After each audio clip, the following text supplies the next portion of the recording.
nessa noite de festa, nessa noite de celebração. Vamos meditar no texto em que o Senhor Jesus institui a ceia, esse sacramento, o qual nós teremos o privilégio de participar nessa noite também. Evangelho de Marcos 14, do 22 ao 26, assim nos diz a palavra do nosso Deus. E enquanto comiam, tomou Jesus um pão, e abençoando-o, partiu e lhes deu, dizendo: tomai, isto é o meu corpo. A seguir tomou Jesus um cálice, e tendo dado graças, o deu aos seus discípulos, e todos beberam dele.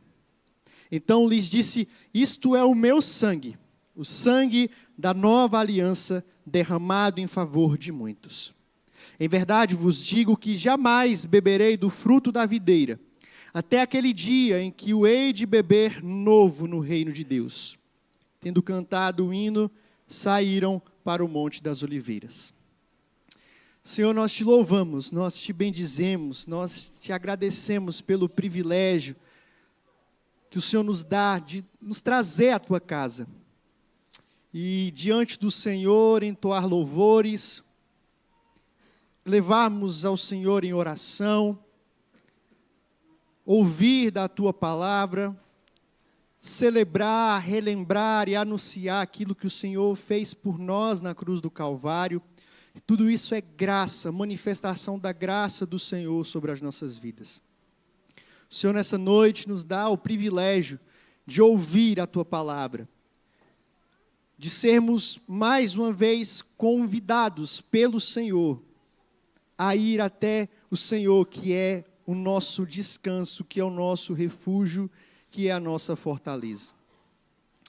O Senhor nessa noite nos chama à sua mesa. Ó Pai, que essa noite possa ser o tempo de ouvir, mas também de atender, de obedecer ao chamado do Senhor, ao convite do Senhor para participar desse banquete maravilhoso. Fala aos nossos corações nessa noite, que a tua palavra possa ser simples, mas profundamente aplicada em nossos corações. É no nome precioso de Jesus que a gente ora e te pede nesse momento. Amém. Amém. Há grande proveito quando nós estamos ao redor de uma mesa. Quem nunca teve momentos marcantes em família, com amigos, diante de uma refeição maravilhosa, mas também de conversa, de partilhar a vida, de compartilhar dificuldades, de celebrar alegrias, vitórias. E pensando nisso, a nossa juventude, desde o ano passado, tem tentado criar esse hábito, esse valor de estar à mesa. Tivemos algumas programações no ano passado pensando nisso, entendendo que não é apenas um momento de comunhão, de diversão, de se deliciar com comidas, mas é um tempo de compartilhar a vida, de compartilhar dificuldades, de testemunhar do Evangelho.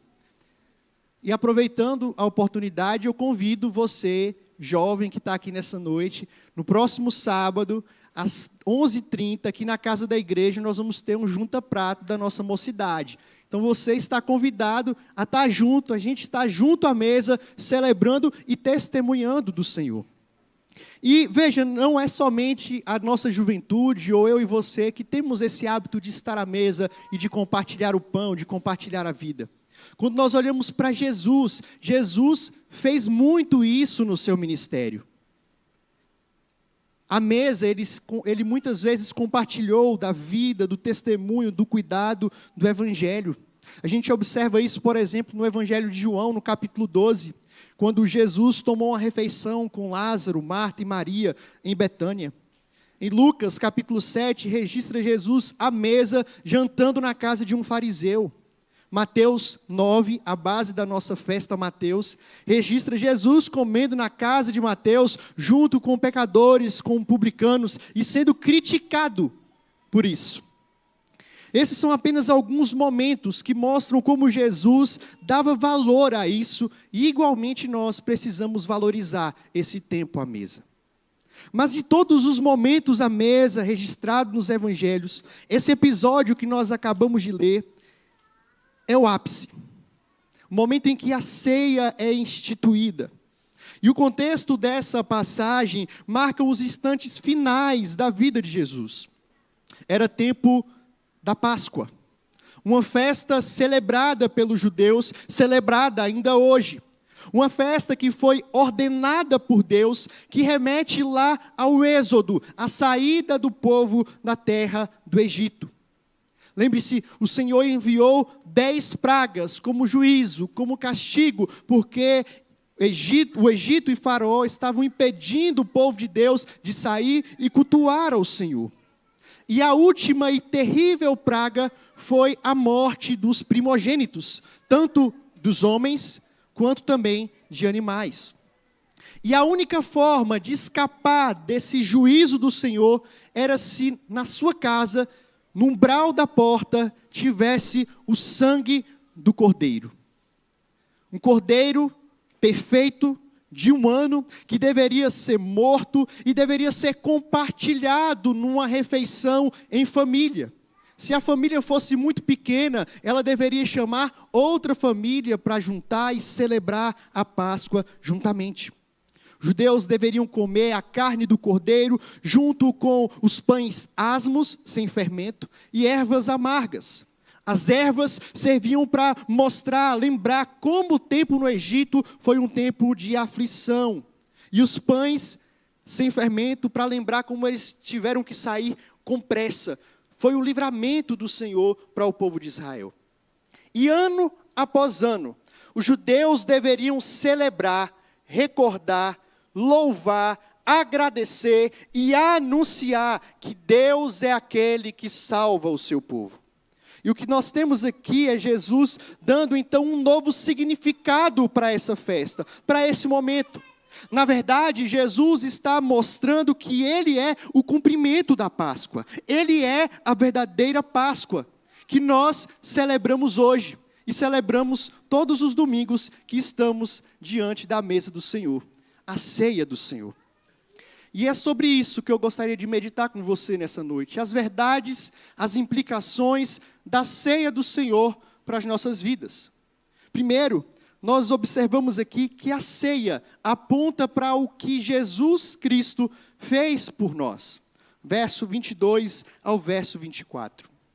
Essa foi a última refeição de Jesus com os discípulos antes da sua morte. O texto diz que Jesus tomou o pão e abençoou. E como eu disse, em todas as refeições da Páscoa tinha o pão. Em seguida, Jesus tomou o vinho, deu graças e deu aos discípulos. Todas as refeições da Páscoa também tinham o vinho. Porém, um detalhe que precisamos atentar e que não é mencionado, nem aqui no Evangelho de Marcos, ou em Lucas, ou em Mateus, nos textos paralelos a esse, é que o prato principal não se encontra no texto. Onde está o cordeiro? Onde está o cordeiro? E Timothy Keller, ele traz algo belíssimo, uma visão belíssima a respeito disso. Porque não há a descrição de um cordeiro sobre a mesa, porque o Cordeiro de Deus estava à mesa. Jesus Cristo era o prato principal. João Batista mesmo havia afirmado que Cristo é o Cordeiro de Deus que tira o pecado do mundo. O profeta Isaías, no capítulo 53, versos 7 e 12, diz a referência, e referindo-se a Jesus como uma ovelha, como cordeiro, ele foi oprimido, humilhado, mas não abriu a boca. Como cordeiro foi levado ao matadouro, e como ovelha muda perante os seus tosqueadores, ele não abriu a boca. Ele foi contado com os transgressores, contudo, levou sobre si o pecado de muitos, e pelos transgressores intercedeu. Portanto, queridos, quando nós temos aqui Jesus dizendo, isto é o meu corpo, isto é o meu sangue, Ele está dizendo, eu sou o Cordeiro de Deus, para o qual todos os cordeiros do passado apontavam. Eu sou o Cordeiro Pascal, eu sou o Cordeiro perfeito, eu sou o Cordeiro que realmente pode livrar o homem da morte, eu sou o Cordeiro que realmente pode perdoar todos os pecados, eu sou o Cordeiro perfeito e o meu sacrifício será eficaz, eficiente, de uma vez por todas, de forma que vocês não precisarão mais sacrificar nenhum cordeiro, porque eu estou dando a minha vida por vocês.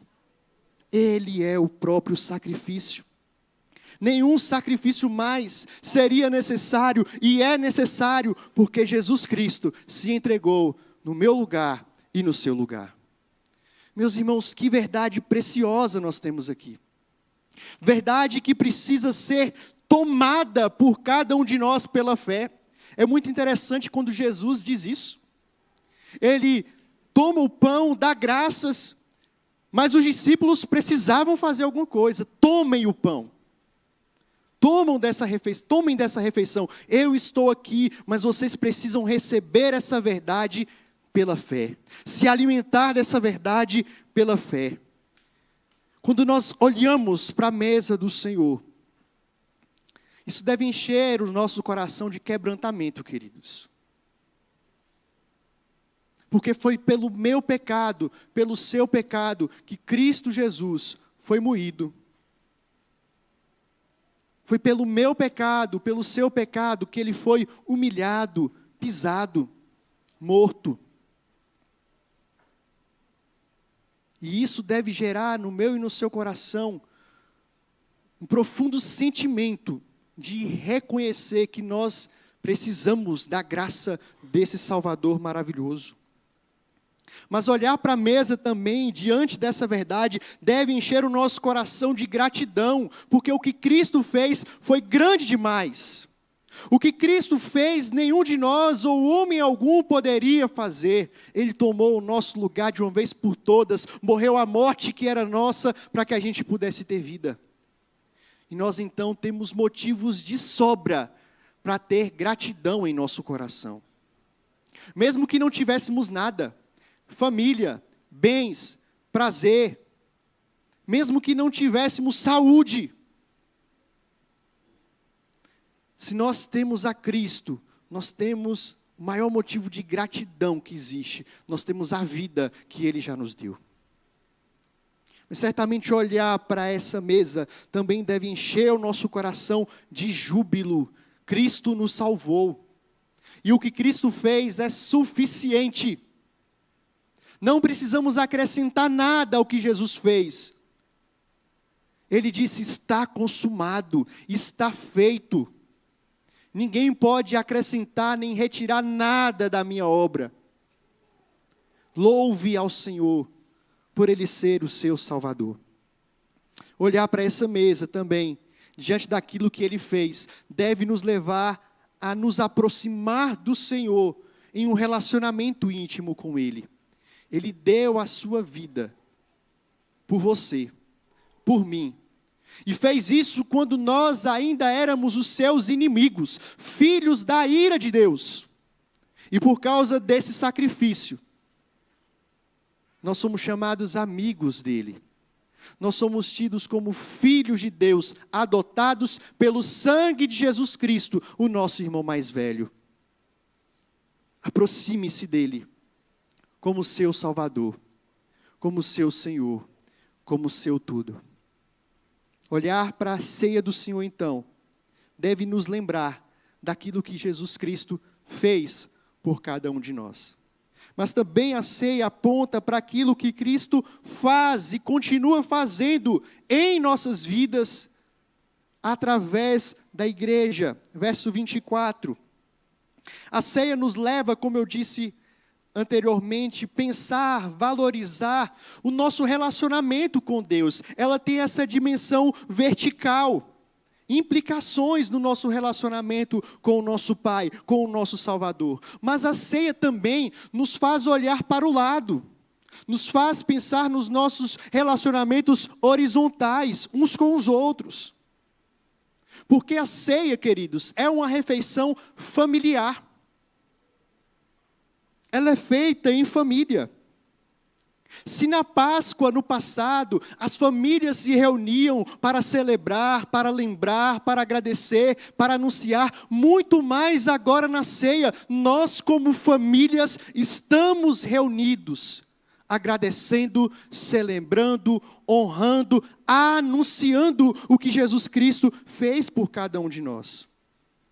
Porque na mesa do Senhor, na ceia do Senhor, nós estamos unidos aqui, partilhando desse momento, com pessoas que têm um laço muito mais forte do que qualquer laço biológico. É um laço mais forte do que as nossas compatibilidades ou incompatibilidades, por causa de gosto musical, de condição social, de time de futebol, de visão política. E esse laço é mais forte, como o texto nos diz, porque o sangue do Cordeiro foi derramado, foi aspergido por cada um de nós. Jesus Cristo nos lavou, nos comprou com esse sangue, todos fomos aspergidos espiritualmente nessa cerimônia. O sangue de Cristo foi derramado e espalhado pelos seus eleitos. E esses eleitos então são convocados a estar agora à mesa, celebrando a vitória do Pai. Celebrando a vitória do Cordeiro. Nesse momento em que nós estamos aqui, nós descobrimos quem é a nossa família. Quem são os nossos familiares. Carson, um comentarista do Novo Testamento, falando a respeito desse momento, ele diz que o que une os cristãos não é uma educação comum, não é uma raça comum, não é níveis de renda comum, não é política comum, nacionalidades em comum, sotaques ou empregos em comum, ou qualquer coisa que seja do tipo. Os cristãos são unidos porque foram salvos por Cristo. São um bando de inimigos naturais que amam uns aos outros por causa do amor de Jesus Cristo que é derramado em favor deles. E quando a gente olha a história da Bíblia, a história da redenção, é a história de um Deus chamando um povo para si, formando uma família para si. Uma família que está sendo chamada e será chamada até o dia em que Jesus Cristo voltar e nos chamar. Jesus está fazendo isso hoje, agora, aqui no nosso meio. Ele chamou pecadores como eu e você para fazer parte dessa grande família. Olha a sua volta aqui na igreja. Olha para quem está na sua frente, do seu lado, atrás. Pode olhar. Veja quantas pessoas o Senhor tem chamado. Quantas pessoas com histórias diferentes, com lutas diferentes, de origens diferentes, com problemas diferentes. Mas pessoas que foram amadas por esse Deus, de tal forma que eles estão inseridos agora em uma grande família da fé. E Cristo continua fazendo isso. Ele não fez isso só no passado, e um grande erro de Israel foi achar que era um povo privilegiado e exclusivo entre eles. Não. Deus tem chamado gente de toda tribo, toda raça, toda língua, toda cor, de todos os cantos, para se unir a essa grande família que celebra o Cordeiro que venceu. Quando nós estamos na mesa do Senhor, nós lembramos disso. Dessa graça que é fazer parte do povo de Deus. Quando estamos à mesa do Senhor, nós nos lembramos, eu não sou igreja sozinho. Eu não posso caminhar sozinho. O cristianismo, a vida cristã, não é uma vida de individualismo.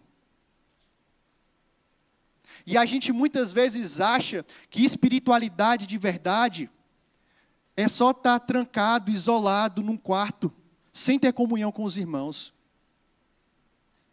Espiritualidade de verdade é isso aqui. É você estar reunido com sua família, cultuando ao seu Deus. É você reconhecer que você não é igreja sozinho, porque você precisa do outro. Porque nós somos um corpo. E um corpo não consegue ser edificado sozinho. Ele precisa de outras partes. Ele precisa de comunhão com outras partes do corpo também.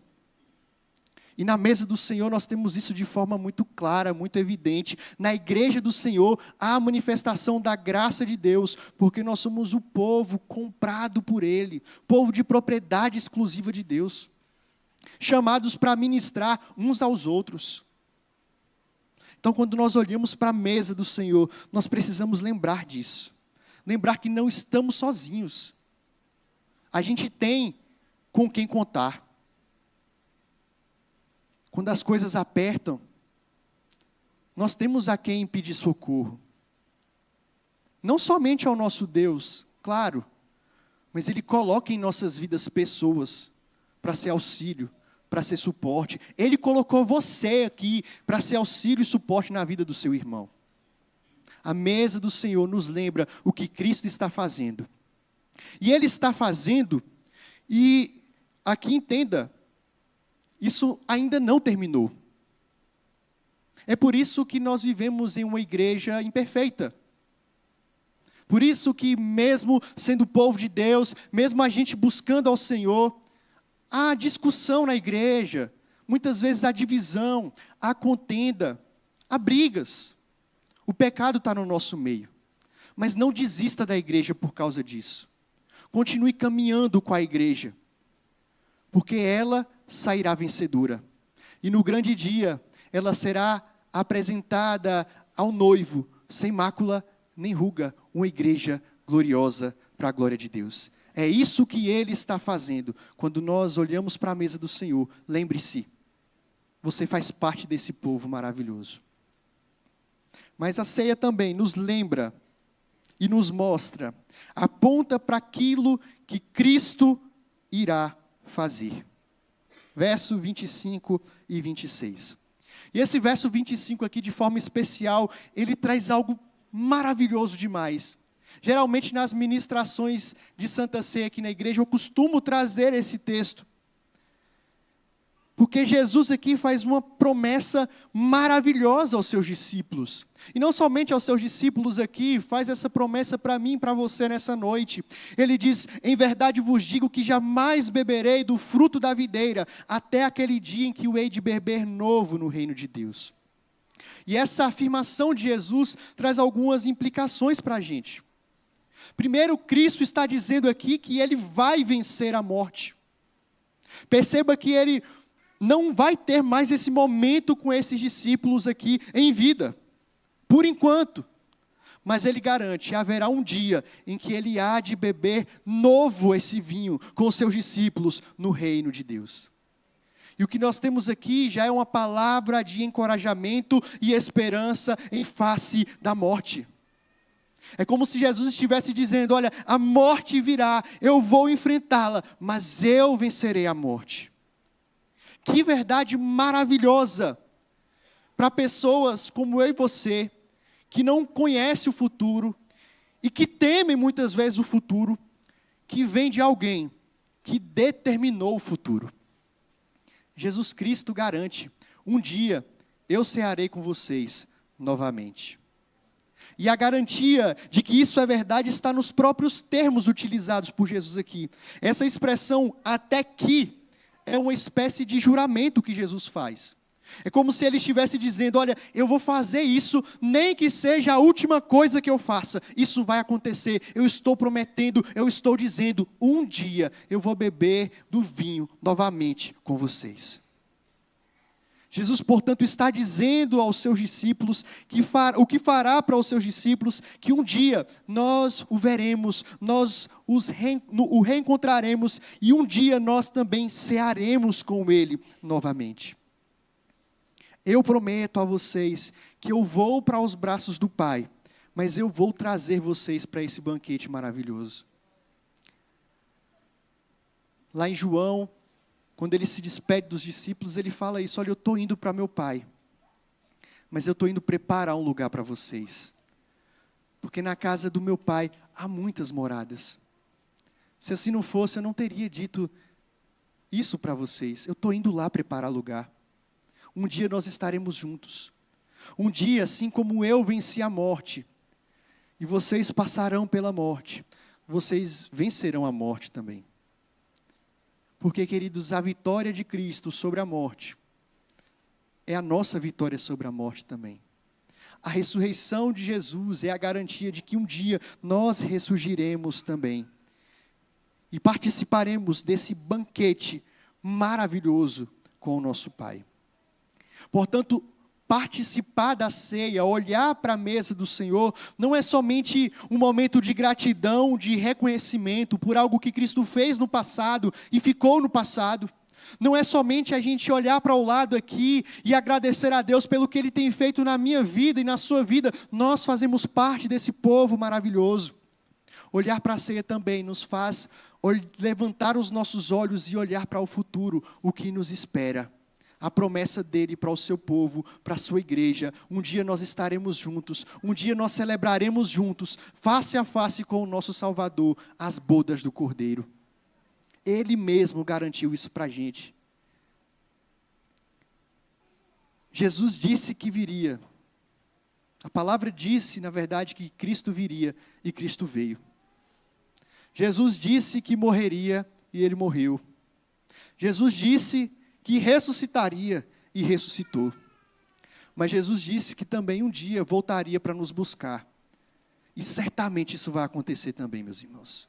Um dia Ele voltará para buscar a sua igreja. É bem verdade que a gente pode pensar, nossa, mas já passou tanto tempo. Dessas palavras de Jesus até hoje, pelo menos aí uns 2000 anos. Mas Cristo está trabalhando também a paciência do seu povo em esperar, em aguardar com expectativa esse grande dia. Mas por mais tempo que possa passar, 2, 5, 10, 15, 20 mil anos, uma coisa nós podemos descansar, isso vai acontecer. Um dia nós estaremos com Ele, porque Ele mesmo garantiu.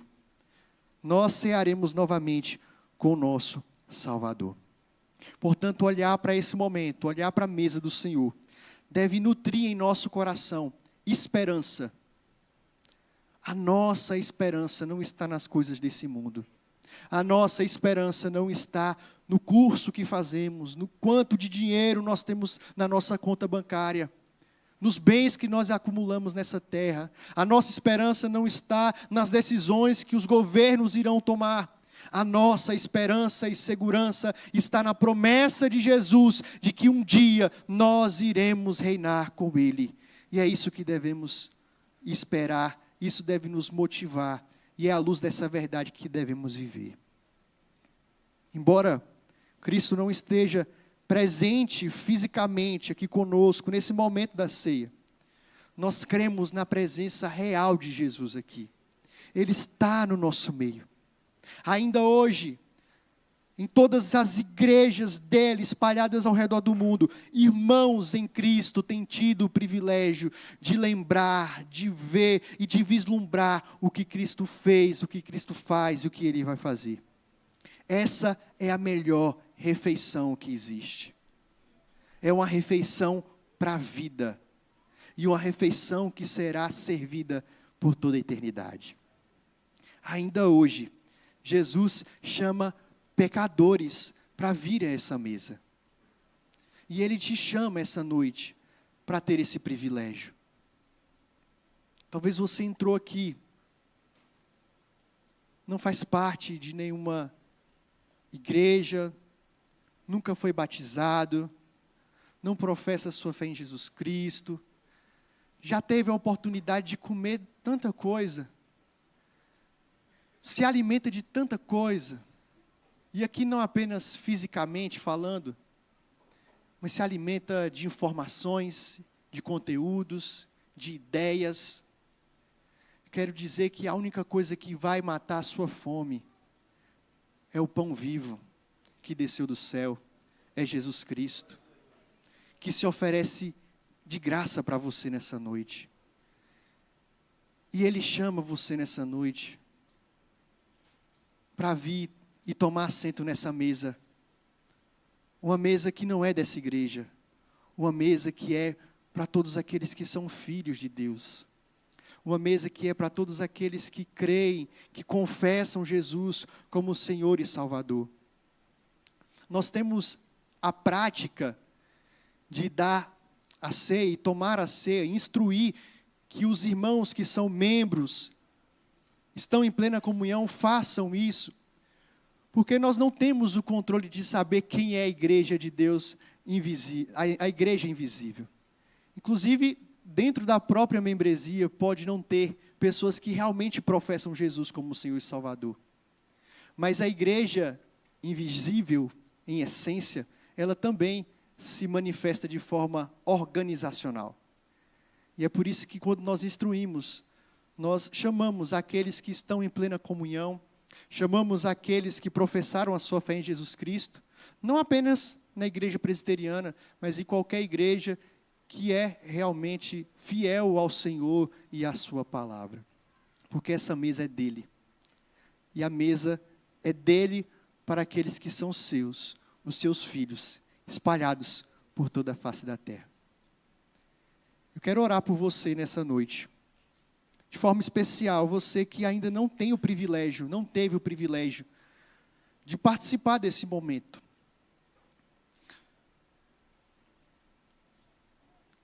Você que deseja participar desse momento e ainda não sabe o que fazer. Não sabe como proceder. O Senhor te chama nessa noite. Quero orar por você também que já fez parte, que faz parte, mas muitas vezes toma e celebra esse momento, participa desse momento, sem levar em conta a profundidade que ele representa. Essa noite foi uma oportunidade que o Senhor nos deu de abrir os nossos olhos, nosso coração, para a grande riqueza que nós temos diante de nós aqui. Esse não é um mero momento dessa igreja. Não é apenas um rito. Nós cremos no que está sendo feito aqui. Nós cremos na bênção que está sobre nós quando nós participamos da mesa do Senhor. Nós cremos nos benefícios espirituais que há para todo aquele que recebe, que toma pela fé no seu Salvador.